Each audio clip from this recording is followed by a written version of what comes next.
All right, we are live. Been going for 10 seconds, apparently. Anyways, we are live. It is week 6. For those of you guys that are watching this after the fact, this is our Patreon-only live stream. We cover everything from the fantasy news to our patrons, start-sit questions, and all that kind of stuff. You can be a part of this live stream by joining over on Patreon. Link should be down below in the pinned comment as well as in the description. So while people file in here, let's start with some of the injury news. We actually had some breaking news about 2 quarterbacks today that Carson Wentz might be out for a couple weeks, who played already this week on Thursday. Sounds like he broke his finger on his throwing hand. And I'd imagine that's going to mean Taylor Heineke. As much as I love Sam Howell, I'm assuming they're going to roll with Taylor Heineke because he knows the system already. He's a veteran. That'll probably affect the offense. I think that might help Terry McLaurin a little bit because for some reason it seemed like Carson Wentz was gravitating towards Curtis Samuel for the most part. So that's some interesting news. And also the other quarterback news was that Tua cleared the concussion protocol. Expected back next week. Active this week, but he will probably play next week. Expected back next week. Big step for Tua Tagovailoa. Obviously, you guys would have known the injury he suffered a couple Thursdays ago, but the fact that he's not only healthy, not only stable, not only like can walk right now, but the fact that he's expected to be back in a football game after what we saw, man, like I have a lot of emotions on that because I mean, I know personally like concussion protocol and how strict it should be. The fact that he's already like basically getting clear to play next week kind of like leaves a feeling in my stomach like I don't want something to go bad here. Yeah, I mean, like, you got to imagine they're being really, really cautious. They know what's at stake with this thing, so hopefully that's the case. But a couple other guys that are out, and then we'll get into some of the big question marks, and there's definitely a lot of them this week. Prescott, I don't think he's out yet. He's listed as questionable, but I don't think he's going to play. I would expect him back probably in week 7. You have a bye in week 8, correct? So we play the Eagles this week. Then the next 2 weeks we play the Lions and then the Bears, and then we have a bye. Okay, so you have a bye in week 9. So he should probably be back before the bye. I don't think they're gonna hold him out. If you had a bye next week, it might be like, oh, sit him this week, then he's got a bye or whatever. But probably gonna be back for week 7 if I had to guess. Rashad Bateman is still out with his foot injury or ankle injury. I can't remember exactly what it is. It's possible he returns next week, but should be out this week. Michael Thomas out for a 3rd straight game. Should be back next week, but not ideal for those of us that have Michael Thomas, and I have him in 2 leagues, and I'm getting raked over the coals with Michael Thomas. So his return to play on a grade 1 turf toe should have been this week. So he should have probably played this week. I don't think he's going to go for a grade 2 because I think they would have put him on IR if that was the case. Maybe like a 1.5. Yeah, I think he'll probably be back next week, hopefully. But James Conner, also the final guy that's really fantasy relevant that's out, guaranteed. He has a rib injury similar to what Alvin Kamara was dealing with earlier in the season. He's expected to be out. He's already been ruled out. And Darrell Williams is probably going to be out for a couple weeks too with a knee injury. So Eno Benjamin's probably going to get most of the work. I have Eno Benjamin right now as my RB21, right behind guys like Najee Harris and Clyde Edwards-Helaire, around Miles Sanders, Darrell Henderson type of range. So I think he's going to be probably pretty solid this week. I think it's time to raise him above Clyde Edwards-Helaire and Najee Harris. I probably do need to raise him a little bit higher because the over-under in that game is like 51 points, and there's probably going to be a lot of scoring. And Eno's actually played quite well so far this year too. Obviously, again, this is maybe because I like them in prospect season, but I wouldn't be shocked though if it's going to be a split regardless. But like Keontae Ingram just had 7 targets in this game out of the backfield. Welcome Horns, could be. Yeah. Could definitely be a possibility. I think Nino's going to be a relatively solid option this week. I just moved him up to 16. I think he's going to be great. Where do I have him? Because I have him like very, very high as well. I want to say I have him at 16 as well. I'll get those fully in the doc, by the way. So let's rip some of these question mark guys because the question mark dudes are the ones that are a lot of people's 16. Concerns. So, you have him at 16 as well. Yeah. T. Higgins is a true game time decision. I personally think he's going to sit. I don't think he's going to end up playing. Agreed. He was active last week, dropped the donut in your guys' lineups. He has a high chance of re-injury, but he should. The return to timeline that I saw from Deepak's thread on Twitter. Make sure if you guys are not following him on Twitter, he tweets out a thread every single week of injury updates for all the major fantasy relevant players. And it's a great thread. I usually retweet it every week. So check that out. But he thinks he's not going to play. And he said after this week, there's a lower chance of re-injury. So it would be smart for them to sit him. So I would maybe plan to be without T. Higgins and make some other options, but he could end up playing. But he's a risky play for sure. Keenan Allen is still worried about the hamstring injury. He's doubtful, but if he practices, because they play on Monday, his Friday practice report is actually today. So if he practices in full today, then there's a possibility he might play on on Monday night, but it's still pretty risky with Keenan Allen as well. So if you don't have to play Keenan Allen, I would probably plan to be without him. Yep. No, I would agree with that. I also quickly want to add, because somebody in the chat, Jared, actually mentioned Cam Akers. Apparently, he requested a trade today. Yeah. I'm really interested to see what happens there, because I mean, maybe he feels like the coaching staff isn't really letting him loose yet. Like that's the only way I could really describe it. He hasn't been playing well, don't get me wrong, but I mean, again, the offensive line is a fucking mess, and I think personally, comparably, he's looked better than Darrell Henderson has. So I mean, if you're Cam Akers and you know that you're in a bad situation right now and you should be getting more of the opportunity, like I don't blame him for wanting to go to a new start.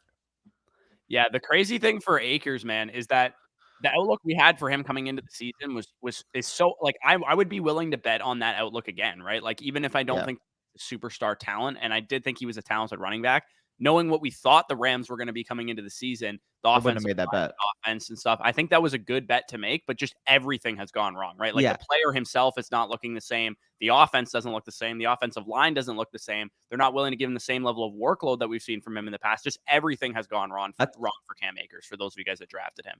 I thought you were referring to the fact that, like, when we made the bet, we assumed this offense was going to be very good. And I mean, right now, if we had the knowledge right now that through 5 weeks the Rams would be 2-3 and their offense would look this abysmal, like even I wouldn't have taken him that high. I would not have taken him at anywhere close to, like, he would have been a dead zone running back. That's exactly what we would have thought of him if we knew David how bad Montgomery bet like going to be. Yeah, no, exactly. Let's get to some of the comments and then we can start ripping again. What are we doing with Garrett Wilson, Drake London, Romeo Doubs? I have all three stats, but I usually have one to start in my flex. So I would start Drake London of this group, but I do think, like, if Romeo Doubs goes out there and he has a very, very good game, you could definitely attach him with a piece to get like an underperforming type of stud. So, like, for example, Romeo Doubs. You could take him and Garrett Wilson and go after, like, maybe T. Higgins this week and people are out on him because he's been injured. You could maybe go after T. Higgins using those two guys. Or maybe if you have like Kenneth Walker and you attach Romeo Doubs to him and you can upgrade to, like, let's just say Leonard Fournette has an underwhelming week. Yeah, I don't know, man. I'm not nearly as on board with acquiring Leonard Fournette as I was with how they're using Rashad White right now. I do think it's a little bit more risky now than it was when Fournette was getting the 85-90% snap share opportunity. It was so easy to buy into him. Not many running backs are able to, though. Like that's fair, yeah. And I think he's still a top 12 running back for me, but I would, now take a Breece Hall over him, a Derrick Henry over him, a whoever else you want to talk about. Let me just rip through real quick these final question marks, and then we'll all the questions here. So, JT is a true game time decision as well. Data suggests he should be fully healthy according to Deepak, but we'll have to wait and see with Jonathan Taylor. I'd expect him to probably be back, but it's definitely up in the air. I addressed this on the running back start sit show, but basically Nyheim Hines recovering from a concussion. Based on what's going on with Tua with the NFL, I'm sure that the team's going to be stressed. Like, yo, don't rush him back from this. Make sure he's fully healthy. So because it happened just a week ago, like, he could return, but I mean, again, that's a questionable type of situation. I don't expect him to be back. And if that's the case, and we either got basically Jonathan Taylor being the top 3 running back he is if he plays, but if he's out, I talked about it again, running back start sit show. I think Deion Jackson can be viewed as a high-end running back 3, given the long down and distance and basically receiving work that he got out of that backfield. And again, if you're in a super, super deep league, like I'm talking 14 teams start 10, and you're forced to start Phillip Lindsay in the league, if that's the case, like, I guess, but realistically, he's going to be outside of that top 45 running back range. It's going to be more so Deion Jackson there because of the receiving work.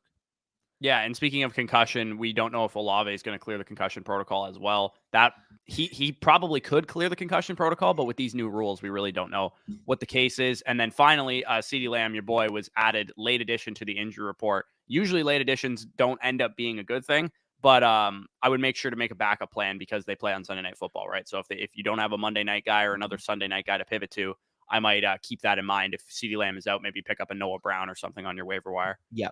No, Noah Brown's really a really fine shout.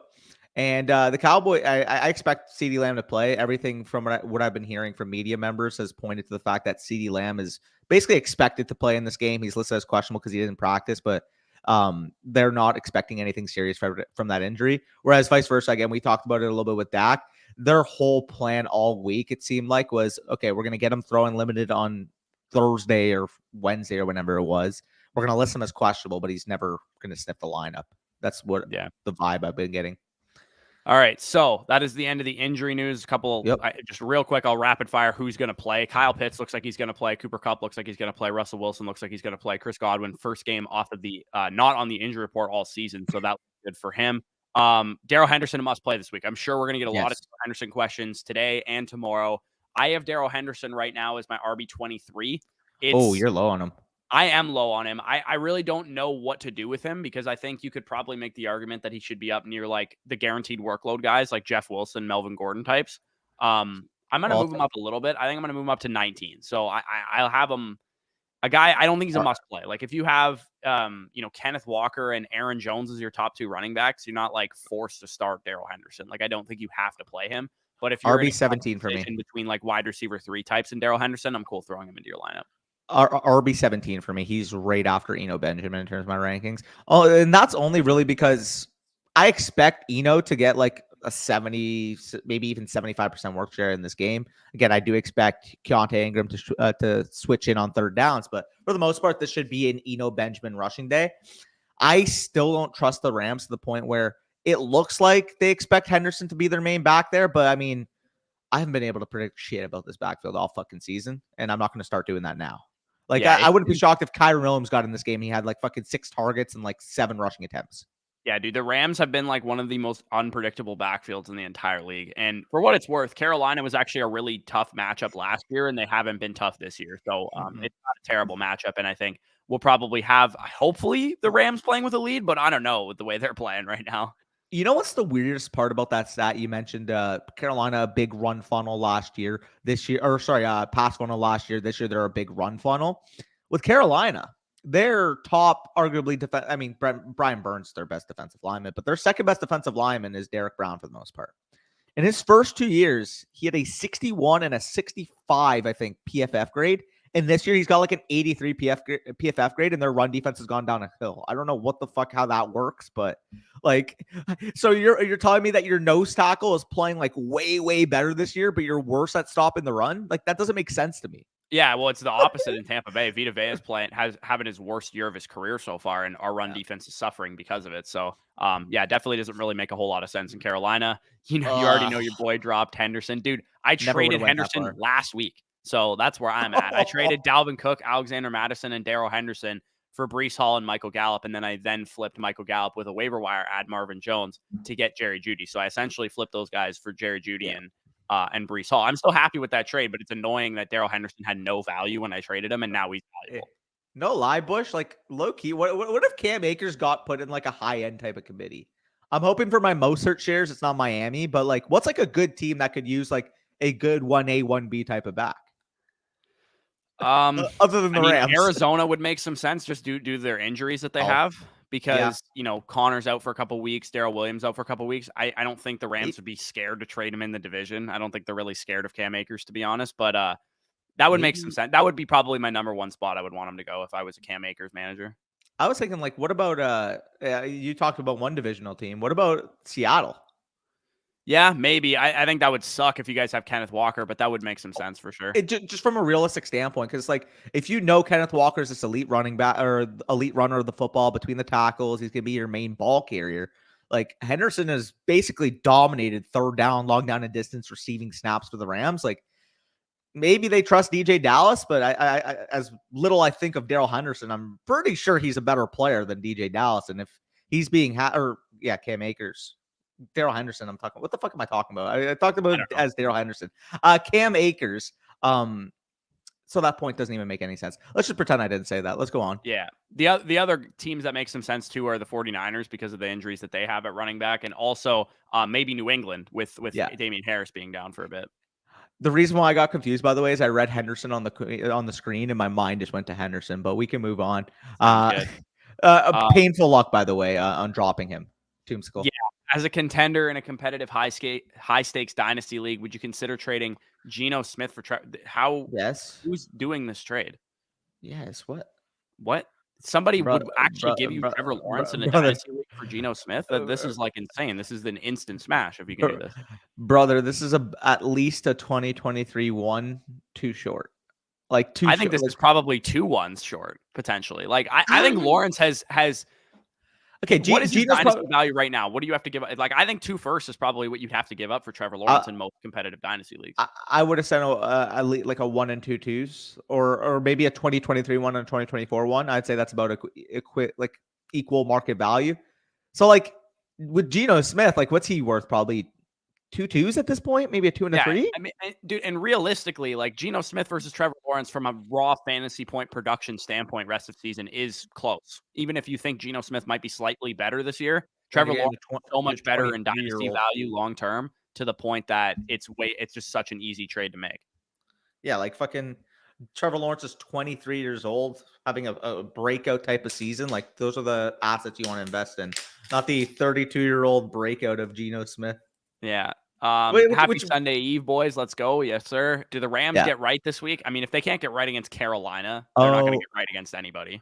He says 1 quarterback league, but even still, it's dominated. Go get Trevor Lawrence. Even in a 1 quarterback league, I still think Trevor Lawrence would be a borderline first round value caliber player. Well, the way I see it, it's like if each of them peak in value, which I think Geno right now is peaking in value, by the way. Yeah. Who's more likely to net me a first in liquidity? And like the answer is easily Trevor Lawrence. Like if Trevor Lawrence goes out there and he looks like a top 6 to 10 quarterback in the NFL soon. Again, like he's still got some work to do, but the age, the talent, like he's going to be a top 5 dynasty quarterback if he shows any types of that glimpse. Like and he said he already has Lance and Zach Wilson to rotate quarterbacks with in the future. That's fine there. Got to sit Higgins as questionable even if he plays. If Higgins plays, I would play him as like a top 35 receiver. But if you have great options, like for example, I'm gonna probably have to like adjust Jacoby Myers right now. Jacoby Myers or T Higgins. Yeah. That would be. I like Jacoby Myers this week, man. I think I have him like pretty high. So I think I would probably play Jacoby Myers over T Higgins, even if T Higgins was active. I think you start to get into a conversation point when you're talking like Allen Lazard, Garrett Wilson, Brandon Ayuk, Michael Gallup. I think I would play T Higgins over those guys. Yeah. But once you get to like Jacoby Myers, Chris Olave, if he plays, Deontay Johnson, Christian Kirk, Michael Pittman, like I would probably play those guys over. Well, you have Pittman that low? I have Pittman at 21.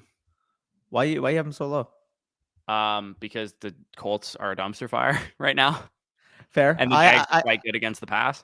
And the under's getting so much steam in that game. I have him at 17. So I thought I was low on him.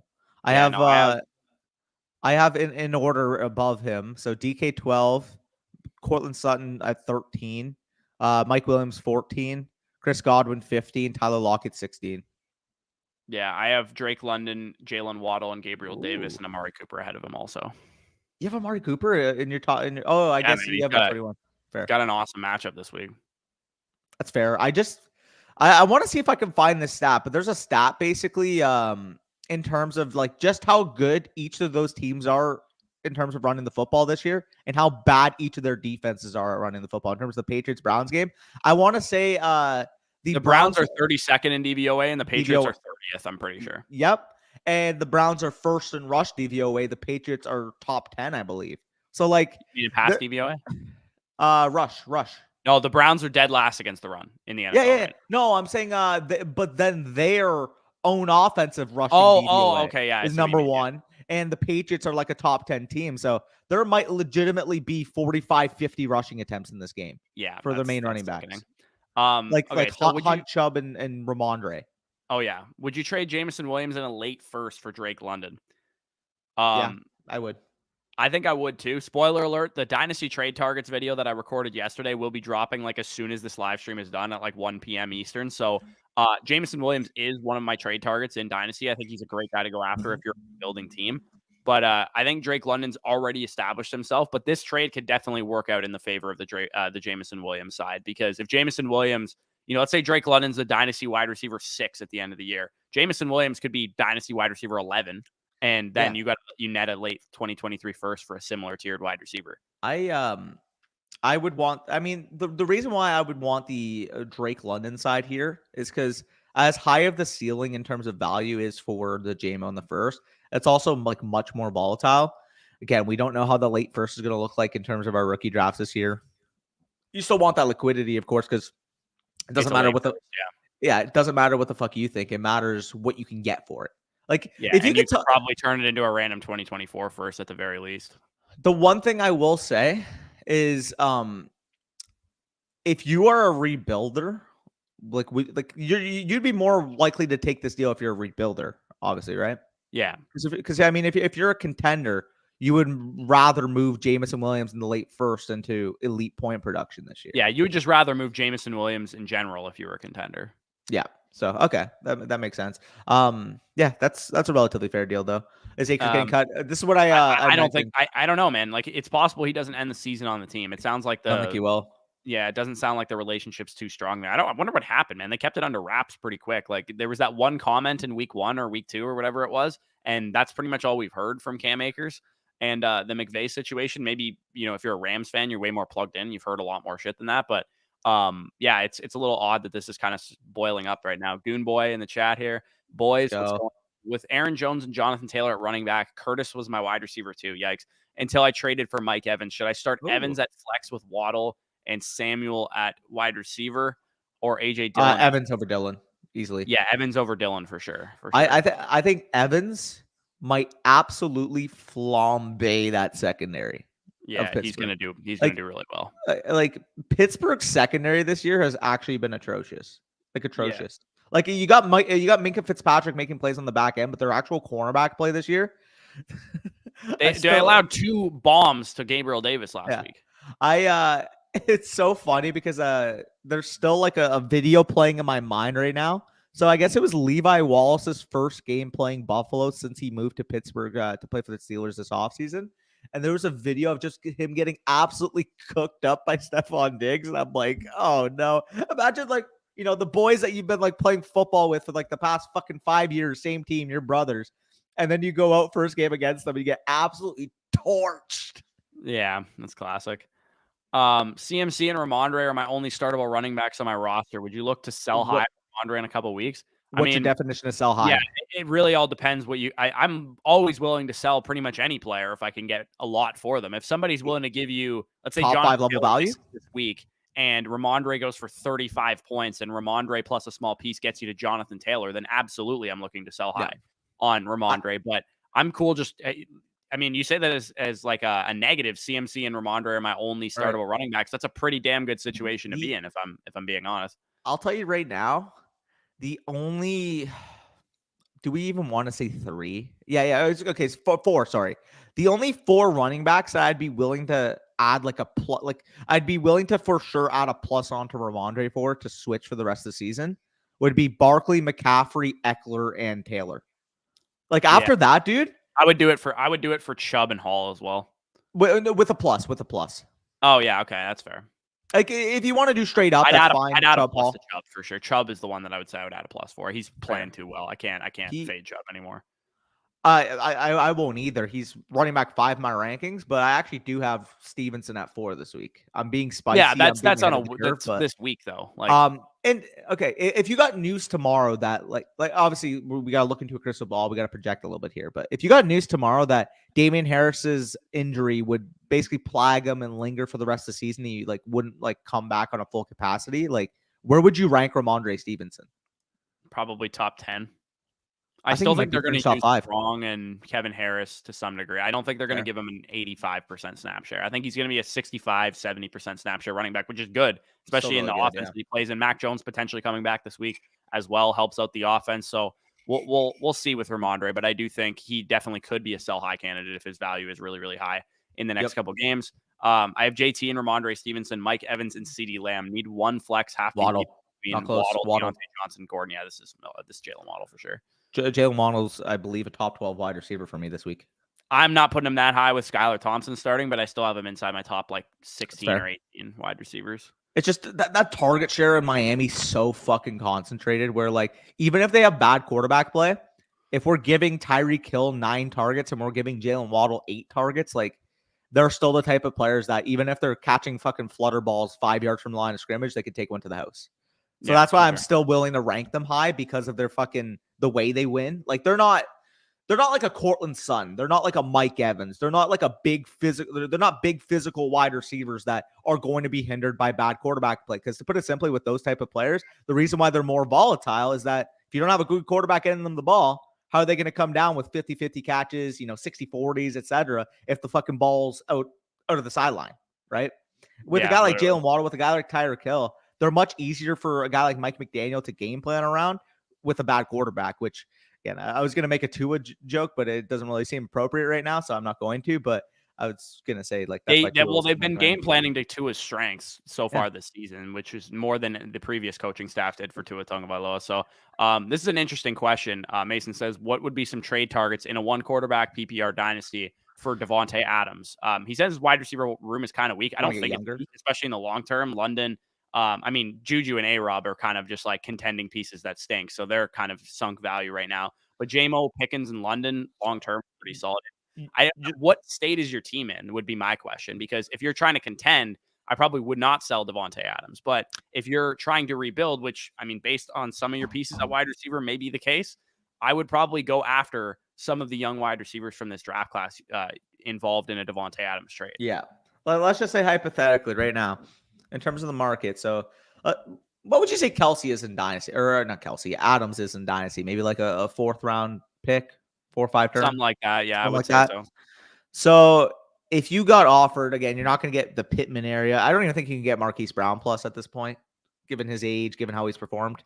Probably get that done. Maybe a 2. Like, if you could, like, the type of move I'd be doing here is if you could still keep point production on your team, especially for contending, and still get liquidity out of it. Like, Marquise Brown in a second to me seems like a very appropriate type of deal. Even if you have to swing back, say you're a contender and you have a late 3rd, I wouldn't mind making that type of move. Again, there's still uncertainty. Like, how is he going to be when DeAndre Hopkins gets back? I'm not certain that DeAndre Hopkins is even really that good at football anymore. Like, he was fucking terrible last year. He wasn't terrible. He was banged up, and that's compared to his expectations that way. But he definitely could be, over the hill a little bit. And we know, I talked about it on wide receivers videos, that like Hopkins will demand number 1 corners, bracket coverage, all that kind of stuff. It'll help Marquise Brown quite a bit. I got a question for you. Where do you think the market in the next? We'll say in the next couple weeks, because he's dealing obviously with an injury right now. But where do you think the market will be between Chris Olave and Devontae Adams within the next 2 weeks in Dynasty? If Chris Olave hasn't already passed him, I would say if I was trying to tear it down and get a good value out of Devontae Adams, I would want Chris Olave and a 2 at least for Devontae Adams. And I think you could potentially get maybe even more than that, depending on how competitive your league is. If you were looking just for straight, like I talk about Dynasty trade targets video that's coming out later today. Look for 2024 capital if you're a rebuilding team for Devontae Adams. Because if you can get, a young, maybe not even like a great wide receiver in this draft class, like maybe you just get like David Bell, a 2 and a 2024 first or something for Devontae Adams, like that would be a fine deal to move off of Adams as well. Yep, I would agree with that. How are we feeling on Pittman this week? Just traded for him, and I'm a little nervous after watching that Colts Broncos game. I'm not higher on him. Too great on him. I have him as a top 24 guy, but I don't think it's a slam dunk that he does well. The Jags have been quite good against the pass, and the over-under in that game is like 42 points, and the Sharps are hammering the under. So could be like a AFC South drizzler this week with Michael Pittman getting 6 catches for 50 yards. I have him and Kirk back-to-back at 17 and 18. I have Pittman slightly higher. Yeah, I would rather have Kirk for sure this week. Yeah, that's fair. They're relatively close, honestly.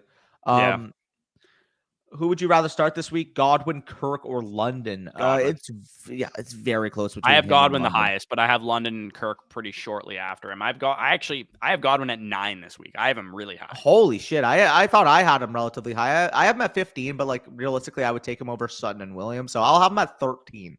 Yeah, both Bucs receivers to me are at 9 and 10. I have Evans at 10. Yeah, I have them really high, man. I think they're gonna light the fucking door, like blow the doors off of the Steelers in this game. From a pass, maybe Pickett in the passing game can keep up a little bit, but I do think that the Bucs are gonna hang 30 at least. You think the over is a smash? I do. I bet on it in both an individual bet and in both of my parlays. I have the Steelers and Buccaneers over, and the Bucs are implied 26.75 points per Vegas right now. So like, that's an easy smash. Yeah, I think the Bucs themselves could hit that over, that 43.5 points. Even if the Steelers score 10 points, I think we're talking the Bucs hanging 35. Okay, what about Ken Walker? Should I trade Gainwell on a late first for Ken Walker? Yeah, I would. Yeah, I would do that. I think Kenneth Walker's value by the end of this season will end up being at least a first and a second. Ken Walker or any running back in this class not named Bijan? I mean, you actually like Tucker as well. So I would let's say rather have Bijan Tucker Tucker. than Kenneth Walker. I Yeah, actually Jacob Sanderson tweeted out a couple days ago, like day two ranked capital. top 10 dynasty running backs come May, and I might actually pull up the tweet if you want to get to the next question. I'll show Yeah. what I think. It was like based on what we think might happen in the draft process and for the rest of the season. It was like try and project the top 10 running backs when we get to May. By the way, I'm sorry, but why would the NFL not be higher on Sean Tucker? Like I'm confused. Is there like reports or is there rumors that the NFL doesn't like him? Why? Who said the NFL doesn't? Well, because I know Jacob mentioned that he's like, yeah, I'm just scared. Like Sean Tucker's a 4th round pick, but I'm thinking, why? No, like why would he fall? No way Sean Tucker's gonna be a 4th round pick, dude. The guy is a track athlete. He's gonna run fast. Yeah. He's gonna run fast. So he's gonna be a big running back with a lot of production that runs fast. He's at minimum gonna be a 2nd round pick. Yeah, like there's a realistic case. I've seen mocks of him going in the 1st round, dude. Like I don't think the NFL's low on him at all. Okay, that's at least good. That's encouraging. I was thinking of maybe flipping Mike Evans and Jags D for Devontae. Like, yes, give me Devontae there. I don't know why Jags D holds value in your league, but give me Devontae. Minka Fitz is out this week. Fire up. Yep, I agree with that, Dan. What's goody legends? It looks like rebuild vibes for me, and I got an interesting offer. I give Saquon and Hollywood. What? Give me. This is a dynasty league. Give me Jamar and fucking say a prayer. What the heck? So wait, what's happening here? Saquon and Hollywood for Jamar and Mixon in a dynasty league? Yeah. Jamar is worth at least that package plus a 1st. You think he's worth Saquon, Hollywood, and a 1st just for Chase? Okay, maybe not, but like that's. I think Saquon and Hollywood would be a relatively fair trade for Chase, straight up. But yeah, I'm declining that anytime I get it. I think Mixon versus Hollywood, depending on your contending window, I think is probably a decent toss-up. Yeah, if I got offered Saquon and Hollywood for Jamar and Dynasty, I would pretty much instantly hang up the phone. So I would need like a little bit of an overpay if I'm gonna give up Jamar. Okay, yeah, that makes sense. Also in redraft league, is it sell Lenny time? My son just had a big game, and I could maybe target KW3. Also, how was Canada Thanksgiving? Bush. I'm also Canadian, so yeah, we're both Canadian. Fine. I think you should know that Danny's more Canadian than me based on his accent. Based off my voice. By the way, Michigan driving on Penn State right now. You love to see it. In terms of this thing, right, with sell Lenny, it all depends on your relative value. I wouldn't feel comfortable moving down within the running back realm. I would instead, like, if Lenny has a big game this week and maybe Jonathan Taylor doesn't play, and the Jonathan Taylor owner's like, what the fuck? Like, I spent the 1st overall pick on him. I don't know what the fuck to do. If Lenny Fournette goes out there this week and he puts up, 19 opportunities, 10 targets, maybe scores a couple touchdowns, and what we expect to be a Tampa Bay boat race this week, I would look to leverage him into a guy like Jonathan Taylor. I wouldn't look to downgrade. I think you'll be able to get quite a bit for Leonard Fournette after 2 big games. Also, Blake Corum is fucking eating right now. Is it time to worry about Elijah Moore rest of season? Yes. Target share's not there. No, target share's not He's there. Not playing as well as he played last year. That's pretty much all it comes down to. But like, that's where I don't know, because I know his route charting was fucking really good, but the targets, he's just not commanding them, and it's like, I don't want to keep making excuses for him, but I don't know. I am worried. Until I see him play better, I'm not gonna say that he's gonna be some great option rest of the season. I'm definitely worried, but I do still hold out hope, because I'm not just fucking out of nowhere to say that this guy's a really good talent. He just needs to fucking play better. I don't know what else to say. Like, yeah. Breece Hall now are running back 2 in Dynasty on Keep Trade Cut. You love to see it. You can argue him being running back 1. Yeah, I think you can argue him being running back 1 as well. Which is like, it's crazy when you think about it, because I remember like all offseason, we got comments like, should I trade, Jonathan Taylor for Breece Hall and 2 firsts in Dynasty? And I was like, like, give me the stud running back and liquidity all day. But the fact that we've gone from that to like, people are starting to understand that youth at running back in Dynasty is literally their only value is pretty it's pretty wild to see like just how often getting younger at running back and collecting draft capital almost always works out. Like there was 2 years ago you could have pulled off like Zeke Elliott for Swift and a first, and like that would have aged like fine wine, because like realistically you're not getting that much different of production out of a young breakout running back as you are out of a sturdy veteran in the short term anyway. Plus you also get that draft capital and get younger. Yeah. The funny thing that you mentioned about that like exact offer specifically is I still remember, I think it was Snacks. Yeah. And he posted a picture on his Twitter, right? He's like, I know I sold low, but what are you guys' thoughts on this deal? And he sold Ezekiel Elliott for DeAndre Swift and 2021 second round picks, right? Yeah. So at the time, I still remember all of his comments were the same. They were like, oh, you got fleeced. You got to get at least a first snap package. It's Zeke, bro. He's a top 5 running back every year. And it's like 2 fucking years later, like the offer could be Zeke in a season was first. the year that he fell off when Prescott got hurt. Yep. Yeah. That is like crazy looking back on it. And we love to make excuses like, oh, that's just a one-off case. It's like, no, we have these extended studies on running back age and touch apex for a fucking reason. There's a reason why once elite running backs don't stay elite for the entirety of their careers. Like it catches up to them. So it's just funny like how Dynasty has evolved in the last couple of years where win now assets were costing your firstborn and sex with your fucking girlfriend, like everything, right? It was costing you a boatload. And now you could trade for a Mike Evans, you could trade for a Keenan Allen, you could trade for all of these like gross veteran players without even giving up first round capital. Whereas back then you would give up multiple first round capital pieces. Yeah. Trying to rebuild. I have Breece Hall and Walker as well. Yeah. Like I don't love to rebuild around running backs, but I still think those guys are young enough. And like it's crazy that we're like, you need rookie running backs if you're going to rebuild. Cause if you have like second year running backs, I'm like, they're too old to do a rebuild. Like it's kind of wild that, this past year we were talking about like Najee Harris being like not a rebuilding type of asset. Well, the reason why we're saying that, right, is because to put it simply, if you're rebuilding, you should have like 15 points per week between your running back 1 and 2 slots. Not even like that's what I mean. I have like Tyler Algier and like Dontrell Hilliard in my RB 1 and 2 slots. Yeah, and like in my rebuilding teams. I meant combined. Don't worry, I didn't mean each. Oh yeah, for sure. Which it's so funny now because in our league for the Patreon league, or not the Patreon league, the initial Dynasty league that we have, well, I'm not like I'm like a fucking what's the term, house money type of fucking year this year, as you've seen. Like I think I'm gonna make the playoffs, but at the same time, it's like I have Kenneth Walker and Breece Hall right now, and 3 firsts next year. So it's like if those guys pay off and my receivers live up to the expectation, aside from up tiering, I genuinely don't know what to do with my team. Yeah, for sure. So we didn't get to this question. So he says Waller on bye week needs a tight end. Hayden Hurst, Evan Ingram, or Irv Smith. I think I have Irv highest of these guys. Oh, I will bet you right now Hayden Hurst for him. Yeah, you're a big Hayden Hurst guy. You've been that way all season. He's gotten the involvement, man. I do the fucking streamer show every week. Like he's getting like Higgins, 80. I mean, if Higgins doesn't play, I think you could go Hurst for sure. I think I would still take Irv Smith. He's also gotten pretty good involvement as well, and they have a good matchup this week. Not really as comparable though, because Hayden Hurst has been like an 80 to 85% route participation tight end recently. Yeah, no, that's for sure. I know. I know. Better. I want to say Evan Ingram and Hayden Hurst actually would be my top 2 options here because of the route participation. Again, I would go with Hurst over Ingram because of the implied total in the Jags versus Colts game. But like we're seeing in this gross tight end 2 realm, like there's some decent, volume plays, if you will, given usage at the tight end position. It's just trying to predict which one's going to pay off every week is fucking like playing Russian roulette, to be honest. It's funny that you say tight end 2s as if like Irv Smith isn't my tight end 9, Hurst isn't my tight end 10, and Ingram isn't my tight end 11 this week. Like they're literally back in tight end 1s, but we're calling them tight end 2s because there's 70 tight end 2s right now.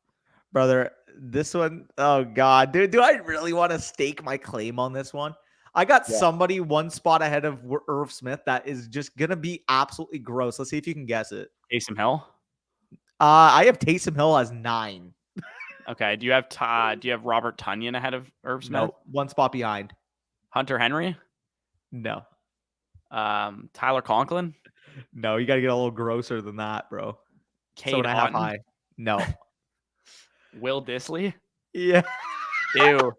Hey, hear me out. We expect that team to score a ton of points. He's been their main tight end in terms of usage. And it just seems like a Will Dissly 1 to 2 touchdowns inside the 7-yard line type of game.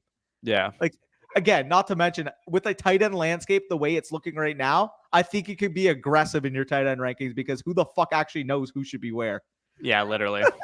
12-team Superflex, considering offering Trevor Lawrence in a late first for Watson, would you? That's a little That's a steep in little terms of steep. market I would say value. like Lawrence and Watson are not they're I would rather Watson, but I think the most I'd be willing to give up on top of 2. Lawrence is a 2. Yeah. Early 2 I'd be willing to get negotiated into, but a late 1 is just giving up so much leverage at this point. Not to mention, again, there's the case that some people might take Lawrence straight up over Watson. There's a case that I think Deshaun Watson is an extremely talented quarterback. I think he's a top 10 quarterback in the NFL when healthy, but there is still a negative downside risk here where Deshaun Watson comes back and he looks like Russell Wilson. I hope that's not the case. I hope so. I hope not either, because I have a ton of investment into him. So that would fucking hit me like a rock. But I mean, we're just so certain as a market that he's going to come back and he's going to look like the same Deshaun Watson again. Well, yeah, in 2020, he was probably a top 5 quarterback that year. Oh yeah. Like he's definitely in that top real echelon. life and fantasy. He was unreal. He had a stretch of games where I felt like he dropped 30 fantasy points for like 6 straight weeks. And again, like I'm still high on him. I still think he's going to reclaim that status, but I'm more so willing to buy in at a cheap opportunity cost. Like giving up Trevor Lawrence, like Trevor Lawrence's value ceiling is about as high as Deshaun Watson's is. So you're giving up leverage there, especially if you're losing a 1. Yeah, I think you can make the argument that his value ceiling is even a little higher than Watson's given his value ceiling age. If Lawrence is Herbert, top 10 fantasy quarterback this year and has a great second half of the year, he could be dynasty quarterback 5 or something like that, or 6 behind Kyler Murray. You might argue him over Kyler at this point. Yeah, for sure. Yeah. Start 2, London. Drake London, Kenneth Walker, Eno Benjamin, redraft full PPR. Full PPR, go London. Yeah, I'm starting. So you're starting 2. I'm going Walker. I'm sure. sitting Eno, Walker would be my first choice of these guys, and then it's a toss up between Eno and London. It sucks going against that game script, but in a full PPR, we're not necessarily knowing about the actual Eno Benjamin role in this game. Although I expect him to get the majority of work, we're comparing my running back 16 to a top 20 receiver. And anytime I'm making that type of decision, if it's not a clear-cut running back 1, I'm going to go with a high-volume wide receiver. That's such a tough decision to me. Oh, it definitely is. Yeah, I think I'd go London as well, but that is very close. Rest of the season, Kenneth Walker, Darrell Henderson. Kenneth Walker, not close. Like, not even easy. Yeah. Like, Darrell Henderson, we don't know what Cam Akers' situation is going to be. Maybe they don't want to cut him. Maybe they don't want to trade him. Like, maybe he's still on the roster by the end of the season. I'm going to say Darrell Henderson sees a bump in his value rest of the season, but it's not like I have Kenneth Walker as like my RB13 rest of the season. Like, it's not going to be that drastic of a bump. Yep.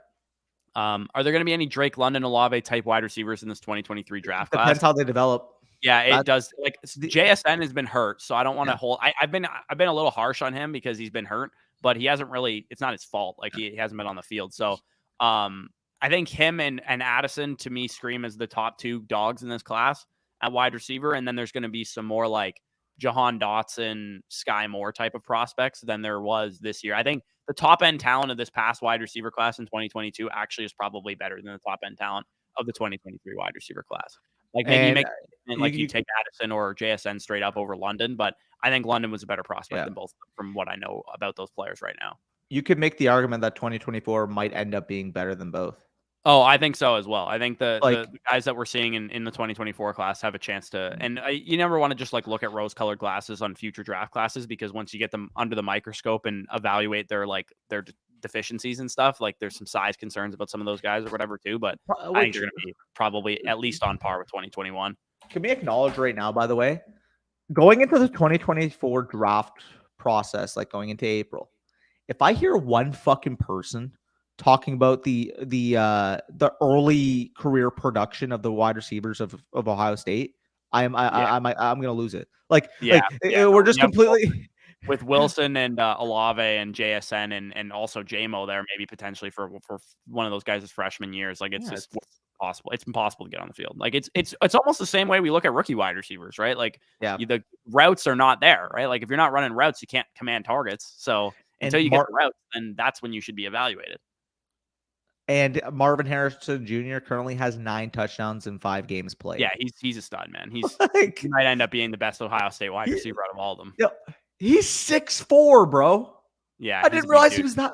I thought he was like built like his dad. I'm like, okay, he's like 6'1", 6'2". Like, you just assume he's Devontae Smith because his dad. He's a freak athlete. Drawing Devontae Smith comparison Devontae Smith drew Marvin Harrison comparisons coming out. Like he's more DK Metcalf than he is his dad. which is weird. He's a big physical outside receiver that can score touchdowns at will. Jonathan Taylor is officially just ruled out. Oh my god, I got Deion Jackson in a couple leagues. Yeah. Okay, so Dawson Knox or Irv Smith in what could be a Bills Chiefs shootout. I'll take Dawson Knox, the upside there in the Bills Chiefs shootout personally. Actually, I don't know, man. I got to figure out what I'm going to do with Dawson Knox in my rankings right now because he's still dealing with injuries as well. Yep. I don't know. I think I would take the upside of Dawson Knox though in this situation. Where do I join Dynasty leagues? They sound dope as fuck. You can join the Discord, join our brother. Discord. There's probably people looking to start Dynasty leagues in there as well. If Johnny Smith is out, do you like Hunter Henry or Dawson Knox this week? I actually have to stream Hunter Henry in my home league because I have Frymuth and he's out with a concussion. I don't think Henry's a bad option. He's played like 80% and 96% of the snaps the last 2 games, and it looks like Mac Jones will be back. And we saw last year they had like a pretty good connection going. So I actually don't mind Hunter Henry this week. You mentioned Jonathan Taylor officially ruled out. Where are you ranking Deion Jackson in your rankings? Ugh. He's going to be in streamer territory for sure, but yeah, I think like top 35, probably somewhere around that range. Like I have Deion Jackson or Tyler Algier. I had Antonio Gibson at 34. Like that's like how gross the running back position is this week. Okay, let me go through a quick like this or that. You know, let's make it fun. Yeah. So this week, I'm assuming you're going to take Deion Jackson over guys like Boone, White, Carter, Jerick McKinnon, etc. So we get to the juicy range. Interesting. Him or Tony Pollard, I'm assuming then you would take Pollard. Yeah. ETN? Yeah, I'll take ETN. I think so. I have Rachaad White at 32. The 2 guys that you just mentioned were 29 and 30. Or 29 and 30, but then I had Brian Robinson at 31. So I would say Deion Jackson will probably fit in like 33, where I have Michael Carter right now. Okay. I'm going to have him at about 33 as well. I have Boone relatively high in my rankings too. Yeah, I have a bunch of guys that played on Thursday ahead of that because I had Herbert at 34, Gibson at 35, and McKissick at 36. So I have to put Boone at 37. Yeah, that makes sense. Is Deion Jackson already in the fucking consensus rankings, or like what are we doing here? He was in the 50s when I loaded mine up. Yeah, anyways, I'm let's speak to these last couple questions here, and then we'll head off of this live stream because I'm sure Danny wants to watch the Michigan Penn State game. I want to watch my Texas Ohio State game or Iowa State game here. If Lions somehow end up getting Bryce Young, does that make Jameson Williams elite? Like when? I mean, Jameson Williams already could be elite regardless of who their quarterback is. I don't know if the Lions will necessarily get one of those top 2 guys, but we'll have to just kind of wait and see what happens there. But I do think it would upgrade him for sure. Yeah, maybe I'm really interested to see how this offense looks, even with Jared Goff at the helm once Jameson Williams back. Because I love dunking on Jared Goff, but he's actually been relatively decent this year. No, he has been. I mean, Deion Jackson or J Rob. J Rob. Yeah, I'll take J Rob slightly there. That's I have J Rob currently at. I lowered him in my rankings, by the way. I had him too high. I have J Rob currently as my running back 28. And I have Deion Jackson at 32. For sure. So other news updates too. Keenan Allen doubts he'll play targeting week 7. Kyle Pitts expected to play. So we kind of already talked about those. Damn, JT out this week. Hurts, Melvin, or Tony Pollard RB2. I'll take Melvin Gordon there. Yeah. Tombskull. Got to clock in for work, SMH. Happy Saturday, boys in chat. Hook 'em horns, if that's what that is. Yes, sir. Anyways, peace out, guys. We got to head off of here. Enjoy the games for Saturday and enjoy the games tomorrow morning. Tomorrow afternoon, sorry.